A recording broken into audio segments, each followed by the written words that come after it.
இந்த தென்னை மரம் வந்து எங்கள் தோட்டத்தில் மின்னல் அடித்து இறந்து போன தென்னை மரம். இந்த தென்னை மரத்தை நாங்கள் ரீசெண்டாக தோண்டி பார்த்தப்போ அதுக்குள்ளே இவ்வளவு காண்டாமிருக வண்டு ஓட புழு வந்து இருந்தது. இந்த காண்டாமிருக வண்டு என்ன பண்ணால் நம்ம வச்சுருக்க அனைத்து தென்னை மரத்தில் உள்ள குருத்தையும் டேமேஜ் பண்ணி அந்த தென்னை மரத்தை சாவடிச்சிடும் ஈஸியாகவே.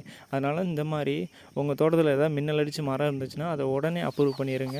நீங்கள் ரொம்ப நாள் கழித்து அப்ரூவ் பண்ணலாம்னு நினச்சிங்கன்னா நாங்கள் இன்னும் கொஞ்சம் நாள் கழித்து பார்த்தா அந்த புழு எல்லாமே வண்டாக மாறி மற்ற தென்னை மரத்தெல்லாம் சொல்லி முடிச்சிருக்கோம் நேரத்துக்கு. நாங்கள் நல்ல வேலை கொஞ்சம் சீக்கிரமாக பார்த்ததுனால அந்த புழுவை எடுத்து நாங்கள் அப்ரூவ் படுத்திட்டோம். அதே மாதிரி நீங்கள் வந்து குப்பையில் தான் இந்த மாதிரி புழு வரும்னு நினைக்காதீங்க. இந்த மாதிரி புழு வந்து இந்த மாதிரி தென்னை மரத்துலேயும் வரத்தான் செய்யும். ஓகே, அதனால் இந்த மாதிரி தென்னை மரத்தை வந்து மின்னல் அடித்து ஏதாவது இறந்து போன தென்னை மரத்தை வந்து வச்சுருக்காங்க. அதை வந்து உடனே அப்ரூவ் பண்ணிடுங்க. மெயினாக நீங்கள் தென்னை மரம் வச்சுருக்கீங்கன்னா பக்கத்தில் எதுவும் குப்பைமேடு இல்லாமல் பார்த்துக்கோங்க. இந்த மாதிரி எதுவும் குப்பைமேடு இருந்தாலே இந்த வண்டு வந்து அதிகமாக உருவாகி தென்னை மரத்தை எல்லாத்தையும் காலி பண்ணிடும் ஈஸி.